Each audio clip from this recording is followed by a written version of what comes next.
So you're an entity with quasi-fixed attributes, but that doesn't mean that you can't transform and learn. You know, you're sort of this weird balance between stability and plasticity, which actually happen to be two meta traits of personality.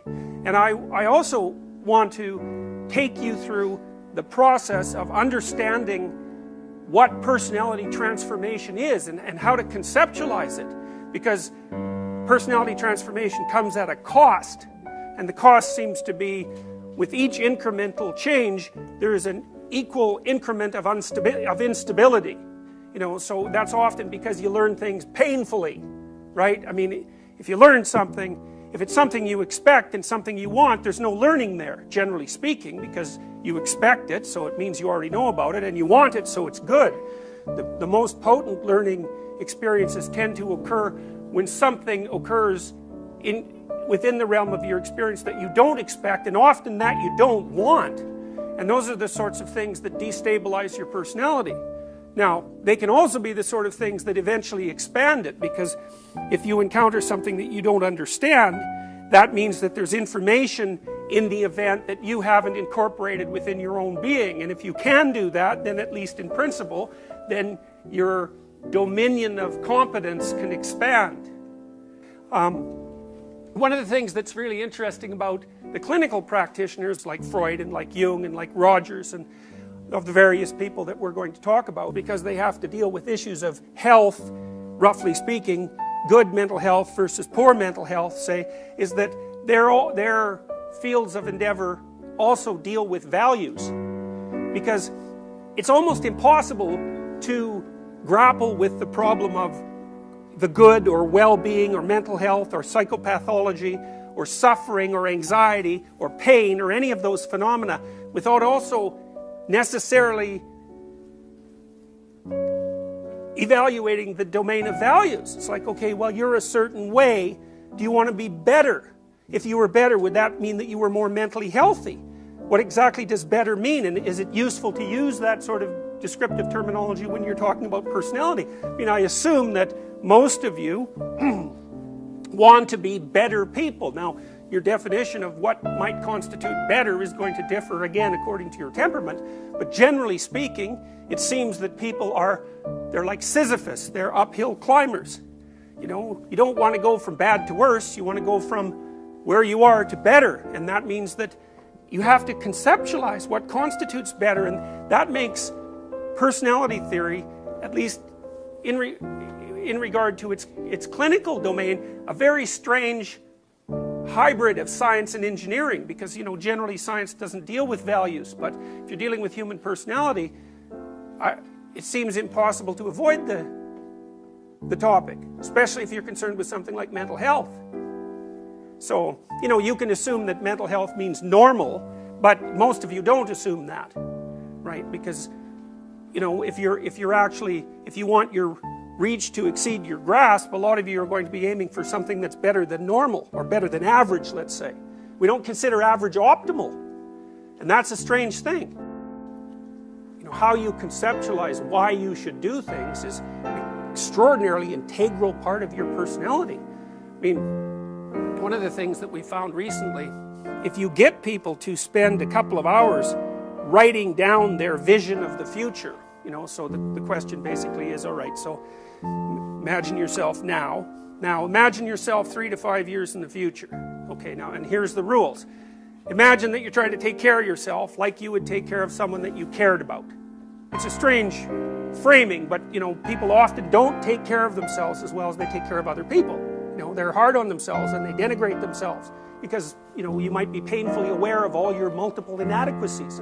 And of course, inadequacies are part of the human condition. So it's easy, if you've become cognizant of your inadequacies, to also denigrate the value of your being and not take care of yourself. And that's not a good thing. I mean, flawed as you are, you're probably no worse than anyone else. And if things shouldn't be good for you, then the logical conclusion is that things shouldn't be good for anyone else either. So, you know, you start with yourself and assume that you deserve some, at least the basic elements of the attitude that you would give to someone that you care for. Okay, so you put yourself in that mind frame. Now you think 3 to 5 years down the road. What do you want for friendship? What do you want for career? What do you want for family? How do you want your intimate relationships to be constituted? What are you going to do when you're not working? What sort of productive and useful activities and interesting activities are you going to engage in? If you could optimize your life 3 to 5 years down the road, what exactly would that look like? All right, so there's that question. Then we also get people to answer the reverse question, which is, all right, now imagine that you allow your inadequacies and your pathologies, such as they are, to gain the upper hand, which I'm sure they do in your own lives on a week-to-week basis. Imagine you really let them get out of hand. So, you know, you're drinking 26 ounces of vodka every second day in 5 years, or, you know, you're lying uncontrollably, or no one can stand you because you're too disagreeable and neurotic, or whatever. You know whatever your weaknesses happen to be. Maybe you procrastinate all the time and you end up unemployed. Imagine 3 to 5 years down the road that things turn out as badly for you as they can because you've allowed things to go from bad to worse, and conceptualize that. Well, and then we have people write a plan based on the positive vision. The negative vision, I think, is really useful because if you're running towards something, it's also extremely useful from a motivational perspective to be running away from something at the same time. You know, then you can harness your positive emotions, which are associated with approaching a valued goal, and you can have your negative emotions like fear chasing you instead of standing in front of you, interfering with your progress. Anyways, when we have people do this exercise, their grade point average, for example, we've done this with 3,000 people so far, grade point average goes up about 25%. Dropout rate goes down about 30%. So, you know, it seems like the act of positing value, so like a valued future, or a terribly, you know, negatively valued future, is a prerequisite to appropriate functional being. And so what that means in part is that human beings are value-producing creatures. All right, so let's get into details here. I'm going to tell you a little bit about this picture. That's Jonah. I don't know how many of you know the story of Jonah, but the story basically goes like this. It's an Old Testament story. God tells Jonah to go off and do something, and he doesn't want to do it.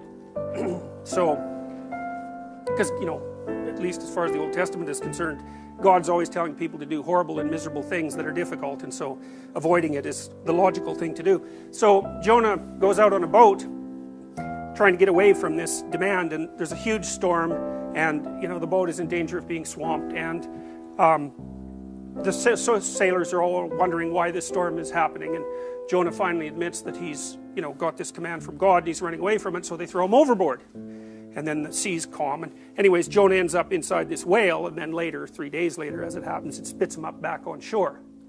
Now, you might think, why the hell are you telling us this story? But I can give you a hint about why I'm telling you this story. Remember the last time that you broke through the thin ice that you're skating on all the time. You know, everybody knows what that means, right?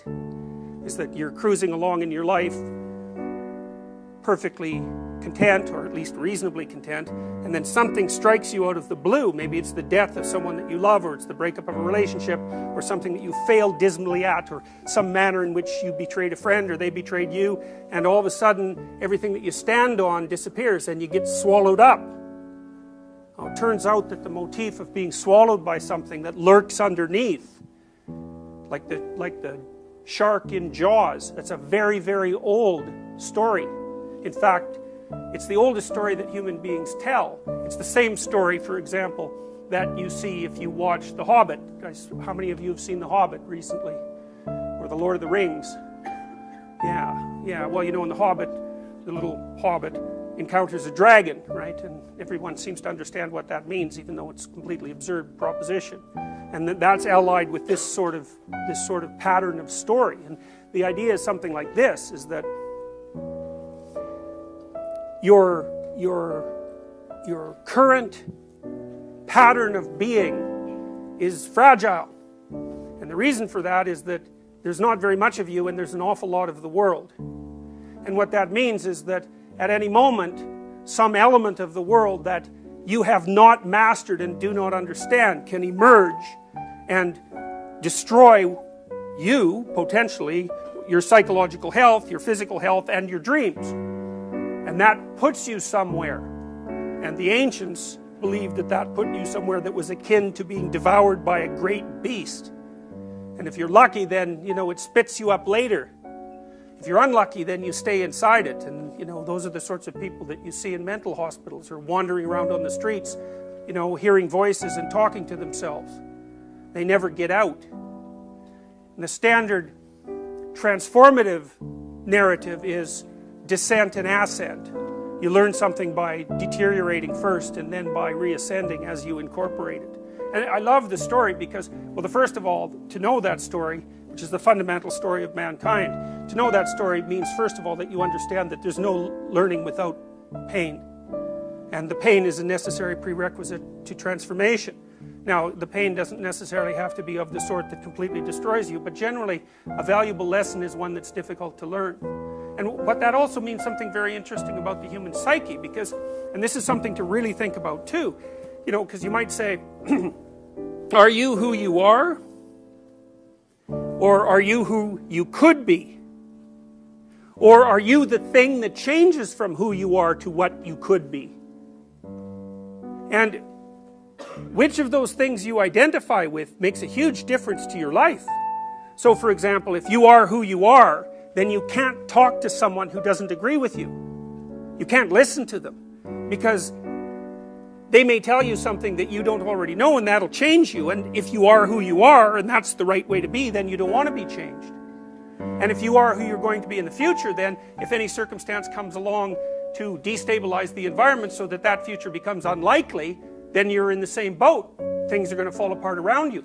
But if you're the thing that can change when change is necessary, well, then you don't have to be who you are or who you could be. You can be the thing that changes, and then when new things come along, regardless of how they're presented to you,